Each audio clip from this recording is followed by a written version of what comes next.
Jika seorang laki-laki menikahi wanita yang sedang hamil, hamilnya kecelakaan, tiba dia jika seorang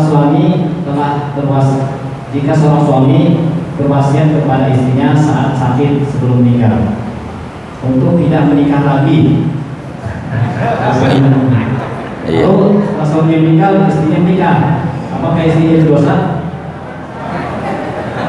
Iya, baik. Jadi ini pertanyaan titipan, sampein sama yang nanya ya. Begitu. Jadi menikahi perempuan hamil ada dua. Ada yang boleh, ada yang tidak boleh. Yang tidak boleh itu yang bagaimana? Bila yang hamil istri orang.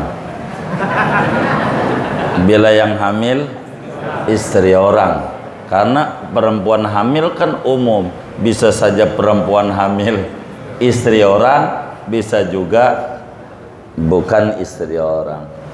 Kalau kemudian perempuan ini hamil, kita nikahin, dia bukan istri orang, seperti kecelakaan, boleh saja dia nikahi, sah nikahnya asal sempurna rukun-rukun dan syarat-syaratnya, boleh dinikahin.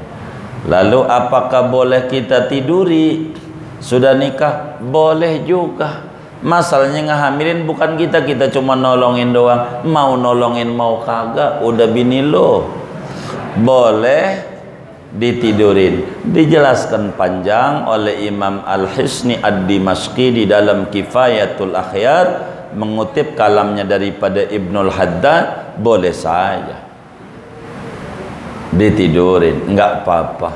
Karena rahim itu bentuknya kayak gentong yang terbalik. Tahu gentong? Kalau terbalik, kalau enggak terbalik, bawahnya gede, atasnya kalau enggak karena terbalik, atasnya gede, bawahnya kecil. Dan rahim itu ada kunci otomatis. Kalau belum dimasuki daripada sperma, dia masih nganga. Nih mohon maaf, buka gitu di mulut vagina, masih begini. Bila sperma udah masuk, maka dengan sendirinya ngunci otomatis, segel, klek, udah. Kalau udah masuk, saudara tinggal aja kerja di Papua, jadi orang juga. Enggak perlu saudara, gue mau nambah ini kupingnya biar kayak kuping gajah, kagak ngaruh. Ini udah rapat. Enggak rapat. Hidungnya biar manjung kayak Petruk, enggak ngaruh. Ini udah rapat, udah rapat ini.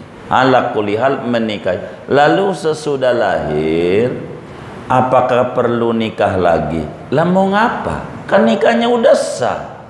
Ngapa harus nikah lagi? Enggak perlu. Begitu, enggak perlu. Udah bininya. Begitu.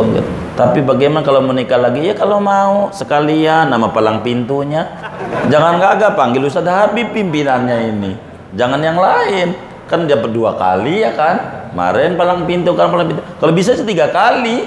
Begitu, roti buaya lagi. Ya kalau mau enggak apa-apa. Tapi enggak perlu bila nikahnya sah. Kalau udah lahir enggak ada ngaruh, sah enggak nikah itu. Kalau udah sah mau ngapa harus nikah lagi? Artinya nikah ulang gitu. Enggak perlu begitu. Itu demikian. Enggak apa-apa. Mau yang hamil itu mohon maaf kita gitu, artinya si pelakunya, ataukah kita nolongin dong, itu terserah. Yang penting terpenuhi rukun dan syaratnya, ya pernikahan itu sah adanya. Bagaimana anak ini? Oh berarti ini bukan ngomong hamil. Bagaimana anak hasil begitu nih panjang ini? Kalau bagian ini nanti kita bedahnya, biar kita nomor 2 aja. Gitu kan di RTQ udah pernah dibahas juga, atau di Khodimal Madinah dulu udah nanya, biar nggak diulang lagi. Kemudian daripada itu yang kedua, seorang suami wasiat sama bininya jangan jangan nikah lagi. Begitu pas suaminya mati, bininya nikah lagi, boleh, boleh saja. Mau ngapa dia? Begitu yang kayak begitu. Jangan sampai salah. Ada juga yang sebaliknya. Begitu tuh, istrinya bilang, "Bang, saya wasiat, kalau neng mati, sebelum kuburan neng kering, jangan nikah lagi." Baik, begitu lakinya. Maka habis dikubur tuh lakinya langsung bawa kipas sate. Ngapain? Biar kering. Karena wasiatnya kalau belum kering kagak ini belum cepet kering. Begitu. Mana air mawarnya 3 botol lagi berkering. Jadi enggak mesti. Cuman perlu diketahui barangkali hal yang lebih penting daripada yang ditanya ini, bagaimana tuh kalau si perempuan tuh nikah lagi, di akhiratnya sama siapa? Umpama nih Indun, ya kan? Indun, laki pertama namanya Bakar, ya kan? Bakar kan wasiat, lo jangan nikah lagi Don, kalau gua mati. Nih Indun nikah lagi sama Umar, ya kan? Nih Indun nih kelak masuk surganya bareng sama siapa? Bakar apa Umar? Begitu. Di akhiratnya kan laki ini 2. Secara hakikatnya 2, syariatmu 1 karena mati. Ini bareng sama siapa? Maka dijelaskan oleh Imam Al-Qurtubi di dalam kitab At-Tadhkirahnya pada jilid 2-nya itu, beliau menyatakan nanti si perempuan ini di surga bareng dengan suami di mana dia mati. Begitu, di mana dia mati, lakinya siapa? Begitu. Makanya istrinya baginda Rasul sallallahu alaihi wasallam enggak ada yang nikah. Kalau dia nikah lagi enggak bareng sama Nabi. Ini bila Indun ini Bakar nih kiai, Bakar kiai, mati nih Kiai Bakar, nikah sama pengusaha. Begitu, namanya Umar. Iya bareng sama pengusaha ini. Bila Bakar surganya tinggi, Umar rendahan, ya kudu diterima. Makanya kata lakinya, lu jangan nikah lagi bila pengen bareng sama saya di surganya. Begitu. Kalau dia nikah lagi bareng kedua, kecuali yang tadinya Bakar nih preman, Umar kiai. Nah, kan begitu. Baru untung dia. Maka tergantung dengan siapa waktu dia mati, suaminya siapa. Itulah perempuan. Maka banyak tuh bunyai-bunyai tuh meninggal suaminya enggak nikah lagi karena dia sadar bahwa dia enggak bisa bareng. Orang paling nikmatnya orang di surga bila masuk surga bareng-bareng kayak di dunia. Lakinya, bininya, anaknya, itu paling bahagianya di surga nggak ada lagi. Bila masuk surga bareng-bareng. Jangan lakinya di surga, bininya di neraka, bininya di surga akan neraka, ibu bapaknya di surga neraka, anaknya di surga bapaknya. Itu paling enggak enak. Yang enak itu ngumpul. Yang enak itu ngumpul, yang enak itu ngumpul. Kuburan aja di dunia begitu. Bapaknya di Karet Bifak, emaknya di Tanah Kusir, emaknya, mertuanya TPU Joglo. Tuh ribut. Bapak gua dulu tuh. Gara-gara bisa ngumpul tuh enak. Ngumpul tuh. Oleh karena itu, bagaimana kalau si bininya tuh nikah lagi? Boleh nikah lagi. Jangan-jangan sama yang nanya ini ya. Begitu, jangan-jangan. Rada curiga. Begitu ada. Oh iya.